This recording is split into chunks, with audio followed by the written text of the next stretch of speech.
SSC পরীক্ষার্থী কলেজের ভাই বোনেরা, তোমরা যদি নিশ্চিত 1 মার্ক কমন পেতে চাও তাহলে আজকের এই ভিডিওটি তোমাদেরকে মনোযোগ সহকারে দেখতে হবে। তোমরা হয়তো দেখতে পাচ্ছ এখানে বলা আছে যে কোনো বর্গের বাহু দৈর্ঘ্য 10% যদি বৃদ্ধি পায় এর ক্ষেত্রফল শতকরা কত বৃদ্ধি পাবে।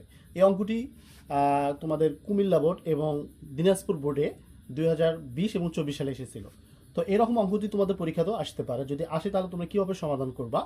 এখানে বলা আছে যে কোনো বর্গের বাহুর দৈর্ঘ্য, যদি আমরা জানি বর্গের বাহুর দৈর্ঘ্য হচ্ছে চতুর্বাকির সমান, যার বর্গ মানে দৈর্ঘ্য যা প্রস্থ সেম এক।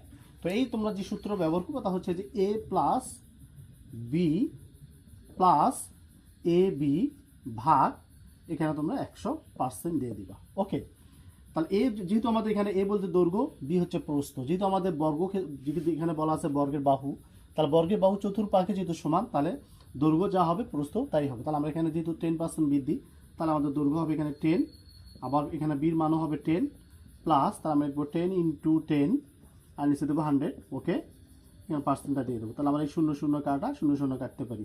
যদি তোমরা যোগ করে দাও তাহলে হবে কত, এখানে 20 যোগ যদি কাটাকাটি দেয় এই পাশে কী থাকে 1 থাকে।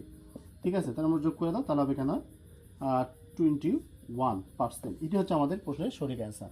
তো এই অঙ্কটি তোমাদের এখানে বৃদ্ধির ক্ষেত্রে জায়গা কি থাকতে পারে, হ্রাস পাইতে পারে, এখানে একটু হ্রাস পাইতে পারে, এখানে বলতে পারে বৃদ্ধির ক্ষেত্রে কী পাবে, হ্রাস পাবে। যদি হ্রাস পায় তাহলে কি করবা তোমরা, এখানে এর মানটা তোমাদেরকে যখন এভাবে অ্যান্সারটা করতে হবে তখন এর মান হবে কি -10 প্লাস, আবার বির মান হবে -10। ওকে, এরপর প্লাস তোমরা এখানে দিতে পারো 10 ইন্টু -10 × 10। ওকে, ভাগ এখানে তোমরা সেম একইভাবে।